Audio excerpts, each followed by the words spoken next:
Good morning guys, kahagising lang namin ni Mister and nagsasaing na si Mister. Ako, magliligpit muna ako ng pinaghigaan namin. Tapos, magtitimpla na ako ng coffee. Yan, natupi ko na guys. Andyan pa yung initan ko ng tubig kasi gabi-gabi na ako naglalagay ng mainit sa likod kasi may sakit nga ako sa buto. At saka araw-araw din talaga. Wala pa akong trabaho nito guys. Ang sakit kasi syempre pag nauupo ako, pag matagal ako tumatayo, napupersa siya yung pressure na pupunta doon. Kaya kailangan talaga yan. Tas lagi akong may pinapahid na gel. Ayan din. Andyan din yung librong binabasa ko. Magtitimbang ako ngayong umaga para malaman ko yung timbang ko. Nang wala pang kahit anong kinahain. Oh my God! Nervous ako! It's been so long! Arte yun?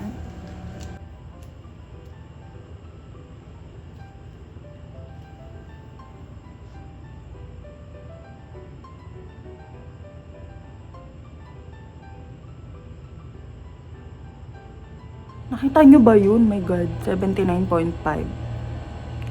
Alam nyo, actually, hindi naman ako ganun ka-conscious sa timbang ko. Kaya lang, may mga factors din talaga na bigla akong napapacheck ng timbang ko. Gaya ngayon na malapit na ako pumasok. Kasi maraming pumapansin sa akin, guys. Maraming namumuna sa timbang ko.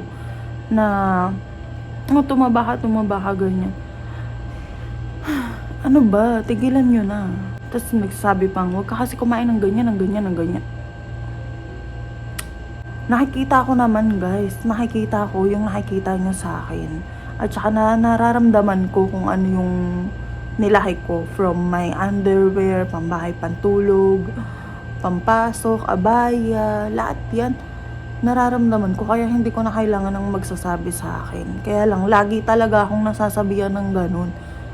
Hayaan nyo na lang ako magsabi sa sarili ko pero wag na lang kayo mag-comment.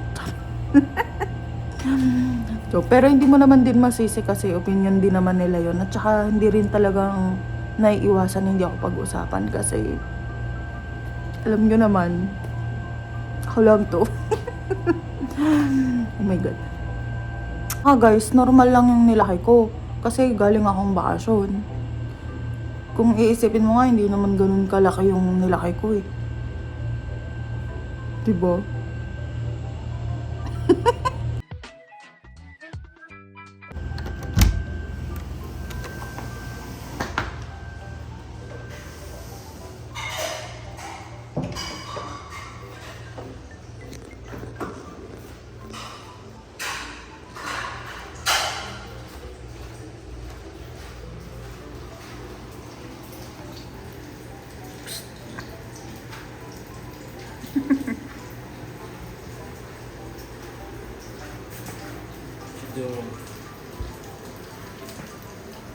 Yes, may nakalagay dito.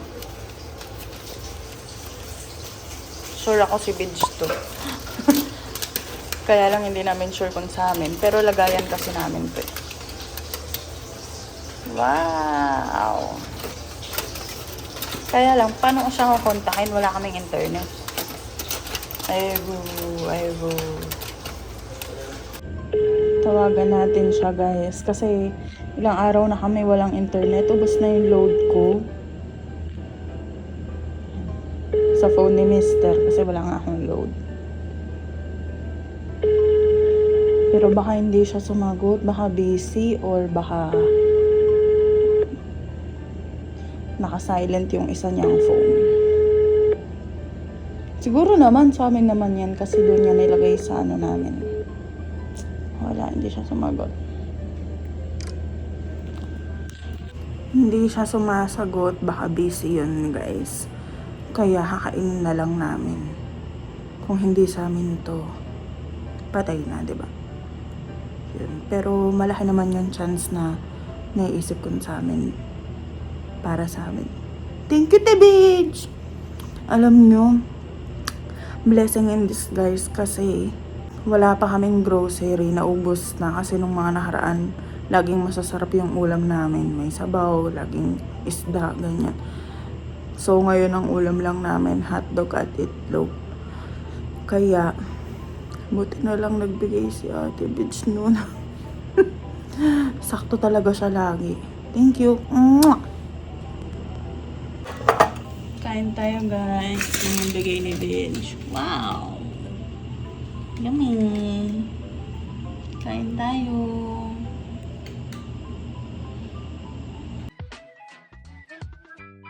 Tapos na kami kumain guys. Binuksan ko muna tong diffuser. Diffuser tawag dyan, di ba? Yan. Tapos nag-spray na din ako dito sa kwarto. Ngayon, magsasalang ako ng labahin. Habang nandito si Mister. Yan, kasi medyo marami na to. Let's go! Nalinis ko na rin yung pinagkainan. Si Mister nagugas ng pinggan, guys. Nakasalang na ako labahin, guys. Maglalagay ako nito, guys. Belt to para dun sa likod ko, support. Oh, ininitan ako ni Mister ng tubig. Lagi talaga ako iniinitan ni Mister ng tubig para sa likod ko. Kahit nung nasa Pinas pa kami, kasi yung likod ko talaga iba. At saka syempre, narinig niya rin yung mga sinabi ni Doc. Kaya siguro, ganyan siya. Bago siya pumasok, pag-iinitan niya ako. Pag uwi niya, bago matulog, pag-iinitan niya akong tubig.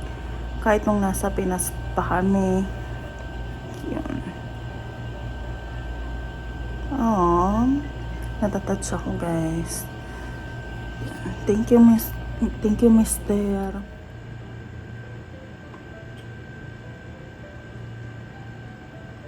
What are you doing? Nothing.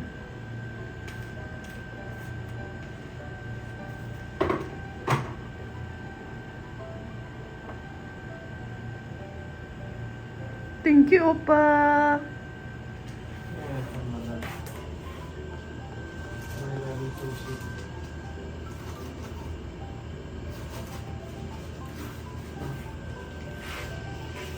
Tapos videoan mo siya. Tanggalin mo to. Ang tanggalin ko muna.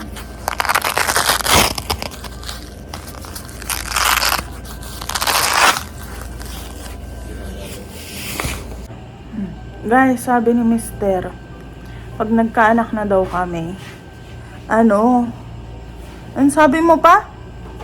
Tatrabuhin ko na. Pag tatrabahuin niya na. Sabi ko pa, papakitaan niya na daw agad ng pera. Kasi gagawan niya daw ng YouTube channel. At Penelope World, gaya daw nung kay Ryan's World, yung bata, kilala niyo ba yun? Tapos bibilihan niya daw ng maraming laruan. Ay naku, pagkakakitaan pa yung anak niya. Unboxing. Unboxing? After niya ba unboxing lalaroin mo? Mga ilang taon siya bago mo gawin yun? Ano? Yung nakakaintindi na siya. Penelope World. 5 years old na. Tapos yun na rin yung tatrabahuin namin yun. Yun na rin ako tatrabaho. Ako yung ano niya, videographer. Saka yung ito. Paano kung ayaw ng anak mo magganon? Ay, wala tayong magagawa. Guys, gagawa akong egg sandwich. Baon ni Mister. Tas pati pang merienda ko na rin mamaya. Yan yung sir. Guys, nagawan ko na ng baon si Mister. Ngayon magwawalis ako bago matapos yung labahin natin. Para mawalisan ko yung area na pagsasampayan. Naliligo si Mister, papasok na siya. Let's go. Habang masipag pa.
Guys, mag-skincare na ako. Papakita ko sa inyo kung ano yung mga nilalagay ko. Kung may nagbago ba o wala. Pero feeling ko wala naman. Sa pagkakaalala ko. Snail Mucin Power Essence na serum.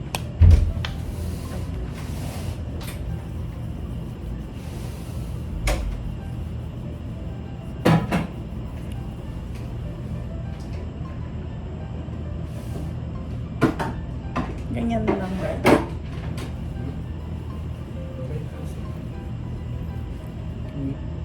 Love you.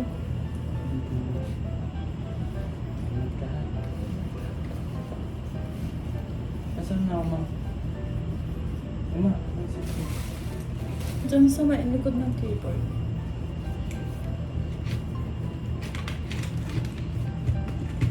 Baka bigla akong papag-break. Yan. Hindi ako magsisirum guys kasi sa bahay lang naman ako. Bye. Love you. Love you.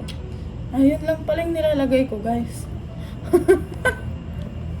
Ang dami ko pang etos, yun lang pala. Pasok na si Mister. Love you. Love you too. Baon mo, tubig mo. Bye-bye. Bye. Ingat ka. Ingat ka, chat mo ko.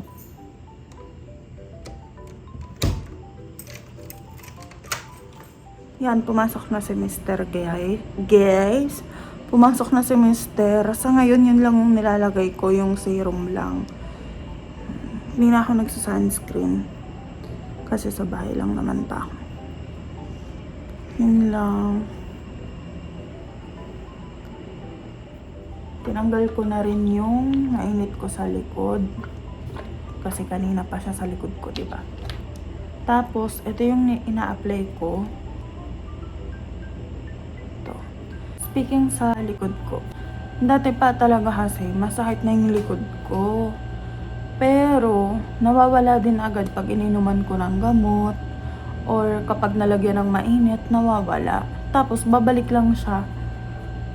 Pagka na-pressure na siguro ulit ng sobra, ganun. Nung malapit na kami umuwi sa Pinas, napansin ko na ang lala kasi pag tumatayo ako, naupo ako, tapos pag tumayo ako, talagang sobrang sakit. Nakabend na talaga yung likod ko maglakad ako. Hindi ako makatayo ng diretso agad. Pag matagal akong nakatayo, para akong ginaganon, alam niyo yun, yung feeling na ganon. Sobrang sakit talaga. Nilalagyan namin ni Mr. ng mainit. Pero hindi umeepekto. Nandun pa rin talaga yung sakit. Nabisi ako sa pag-endorse ng mga bagay-bagay dun sa clinic ko, sa UB. Tapos hanggang sa itong doktora ko, pinatanggal lahat ng stocks.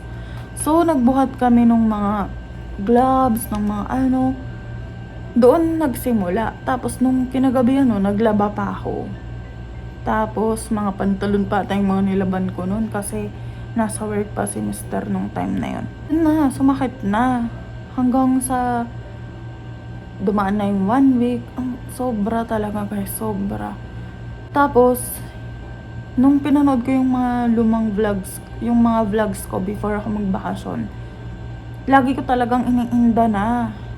Tapos, hindi ko na napapansin na matagal na pala, na tumatagal na yung araw. Umiinom ako ng Panadol. Nawawala siya, pero bumabalik din agad. Bumabalik din yung pain. So, naisip ko, paano ako nito sa airplane? Matagal pa naman akong nakaupo. Tapos, hindi naman pwedeng si Mr. lang lahat magbuhat. Ang ginawa ko, uminom din ako ng Panadol noon. Tapos, in every 6 hours ko yung pag-inom nung the day before nung flight namin. Para maihanda nga yung likod ko. Tapos, thank God, hindi naman siya ganun sumakit sa plane. Pero pag tumatayo ako, hindi ko na madiretso agad yung likod ko. It takes time para maidiretso ko yung likod ko. Tapos, pero at least hindi masakit. Okay lang yun sa akin. Nung sa Pinas na, Eh di syempre, lagi kong nabubuhat yung pamangkin ko. Yun. Sobrang, dun talaga lalong lumala yung sakit. As in, hindi na ako makatayo mag-isa. Lagi akong tinatayo ni Ryan. Tapos, ang sakit talaga guys. Pag naalala ko yung sakit, naiyak ako. Ang sakit talaga. Tapos, itatayo ako ni Mister. Kasi nga, hindi ko kayang tumayo mag-isa. Tapos, hindi ko na madampot sa crib yung pamangkin ko. Kailangan iaabot siya sa akin kasi hindi ako makayuko. Yung ganon. Tapos, hindi pa rin ako nagpa-check up noon kasi nga, may mga inasikaso pa kami ni Mister. Tapos, magba-birthday yung mama niya. So, lumuwas kami sa Pampanga. Tapos, yun. Uminom lang din ako ng Panadol kasi nga uupo na naman ako sa bus kasi nag-commute lang kami. Yun, nakisama naman. Pag nakakainom ako ng gamot, nawawala siya. Pero dapat sundan ko agad bago mawala yung effect nung unang gamot na ininom ko. So yun, hindi naman sumakit dun sa bus. Pero yun lang talaga, yung pagtatayo ako, kahit talagang hindi ko siya matutuwid. Lalong lumala nung nandun kami kay Ryan. As in guys, as in talaga, alam ni Ryan yung hirap ko na umiiyak ako sa sakit talaga. Tapos pagkahain kami, kailangan dadapa ako sa kama, tas imamasahe niya para maituwid ko. Kasi alam niya yung nakaganyan siya na matigas, na natiling ganyan yung likod ko. Tas kailangan siyang ganunin ni Ryan, hilutin siya para tumawid ako ulit. Ganon kalala yung sitwasyon ng likod ko guys. Drama ko, oh my god. Sinipon ako bigla. So, gagawin ko naman tong bulaklak na bigay sa akin ni Mister nung birthday ko. Kasi may ginagawa ako sa mga flowers na binibigay sa akin ni Mister.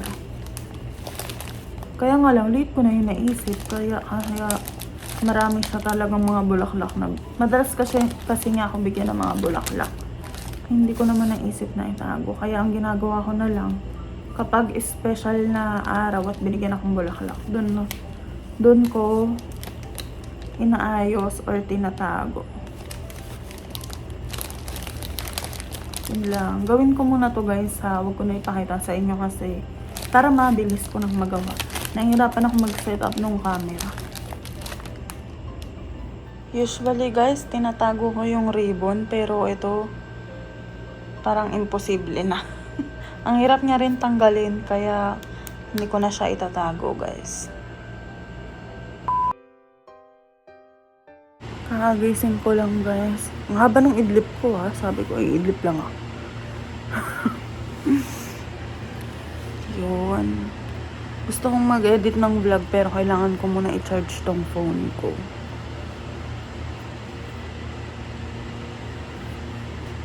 I-charge ko lang muna tong phone ko. Maghahanap ako ng movies dun sa laptop. Hindi ko pa rin natapos yung binasa ko. Pero konti na lang matatapos ko na. And wala pa rin kaming internet.